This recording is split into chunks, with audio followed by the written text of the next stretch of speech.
Alright, so this is James Esty with the GVU msat program. This is my assignment 16 ATR observation for psychsoc interventions. Excuse me. So this assignment, I had to observe a couple student athletes in the ATR where I'm at Grinnell College, and then answer a couple questions. So we've been fairly busy the past couple days, which has been great for this assignment. As of today, not today, as of the day that I observed, which was on Tuesday earlier this week, I had a couple patients that I was able to see kind of and how things reacted as things went around them. So the first couple is we had one patient who was an ultimate frisbee who had not come in before. Ultimate frisbee isn't able to schedule with people, so they just kind of have to show up and announce themselves to get treatment. Another one was a track athlete who was there and schedules with people because we're so busy. If they don't speak up, sometimes it's easy to miss them and see what time it is. And another one was just kind of someone who had just recently gotten injured, came in and was just kind of there and didn't know what to do. So for all three of, oops, dropped my camera. So for all three of them, they all relatively saw care very quickly, which was nice, especially from this standpoint. So the first one, the ultimate frisbee gal, the student workers that we have here at Grinnell are pivotal to kind of help us out with situations like this, because every time someone comes in, they have to sign in and so that way we can track our traffic throughout the ATR. So this person had to come in, they had to sign in, they saw the student worker. The student workers ask everybody who they're here to see, and then if we're not out there, they can come in and get one of us, and then we can go out there and see them.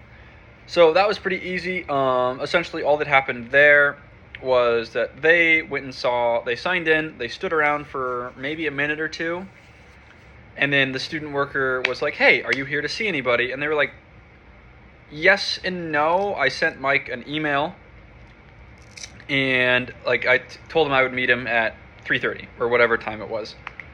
And they're like, "Oh yeah, so here's Mike and James. They're not doing anything," or here's Mike, he's busy, here's James, he can help you out, etc. That's how most of those situations are handled. The other one, the quiet track girl, she was scheduled, she had signed in.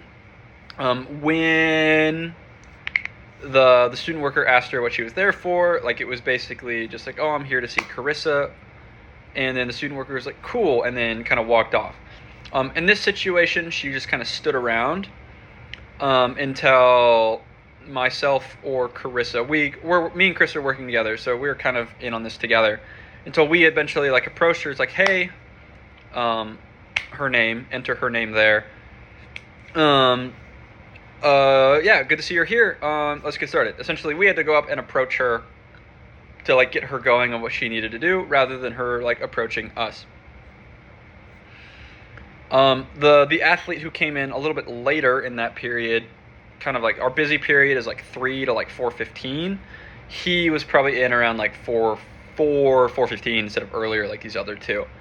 But for him, it was essentially he came in, he was able to walk himself in when he got hurt, and essentially sat him down. He didn't even sign in. It's he came in with a teammate, he got sat down, and the teammate was like, "Hey, this guy is messed up, you got to look at him." And then that was we were all out in the ATR, and someone was able to get on him right away. So that was kind of nice too. How are they handled? I feel we handled them like we do any other patient during our busy period. We try to learn about their presence as soon as possible, whether that's us approaching them, the student worker engaging with them and asking them who they're there to see, or them coming in with somebody, or them coming to us and being "Hey, we're here, we need help." Were certain athletes treated differently? The frisbee athlete was definitely treated a little bit differently than the varsity athletes, because the way that Grinnell works, we also cover 2 club sports with ultimate frisbee and water polo. But because of the way the scheduler works, Ultimate Frisbee can't really like schedule with us. You have to be a student athlete. It's really weird. I'm not exactly sure how it works, but essentially they have issues with us all the time. It's like not being able to schedule. We have to send emails, and if we miss something, we might not know they're coming in. So like me and Mike, who are working with Frisbee, like when we see this person, it's like we have no idea who this is. They're just standing there, and we have like a ton of other stuff to do. So you just kind of like look over them and like find somebody that you know is there to like be seen, like, because we know these other varsity athletes that we work with.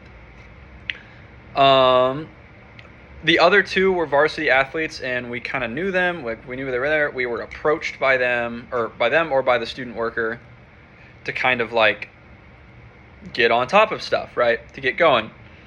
So some things that could be changed. So for the guy with the hamstring injury that came in, he was a football player for context. Not a lot there to change. Like he came in and we knew about him right away, and we got on top of things right away. The Frisbee gal, like I said, again, like when they come in, we just kind of look over them because we don't really know who they are. Like going up and approaching these people, like, hey, what you here for, is something we can do as well. But like during these busy periods, like using our resources with the student workers is nice because, sometimes we're so busy we don't even see these people standing there. So I thought that went pretty well. It's like if that student worker wouldn't be available, then like obviously like myself or an AT like going up and being like, hey, what's up? What do you need? Like let's get rolling would be like the response there. But our student workers do that for us, so we don't really have to worry about that too much unless they're not there. For the track girl, that's where it gets a little tricky, obviously, because the student worker approached them, was like, hey, what are you here for? Here's St. James for Carissa. They're like, cool, they're over there. And then the student worker leaves. At that point, then, like, in these busy periods, we almost expect them to be, like, to come to us. But when they're maybe shy, like, they've never dealt with athletic trainers before, like this girl is a freshman, didn't have one in high school, doesn't really know what's going on. Like knowing our athletes and being like, okay, there's, let's say ex female athlete, like there she is. We know she was coming in because she's scheduled. Like, I just finished up with this patient. She's not coming up. Let me go initiate that conversation. But again, like using the student workers is like normally like how these things go. And like in this time, like things lapsed a little bit, but normally, those workers will come over to us and be like, hey, athlete X is here, let's, they're here to see you for their 3:30 or whatever time it was. And you're like, cool.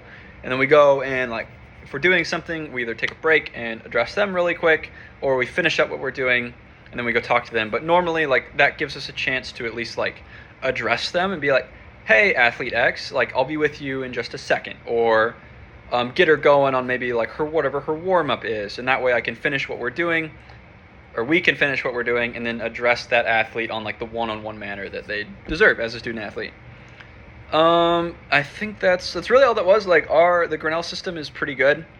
There's not a ton really to change about like some of these things that happen, like especially with the student workers, and when myself, Mike, Carissa, and Jason are all there, like we're really on top of things. When we're missing somebody is when it can get a little dicey, but we always make sure we have student workers in those situations. Right now we have 2 of them for that ATR, so really there is 6 people in that room that can at least address a patient, and like, the student workers can bring them to us, or at least let us know that they're there. It's like, or a coworker or whatever, right? So there's tons of bodies in there that like know how to initiate these conversations and get people rolling on where they need to be. So there's not a ton of problems there, and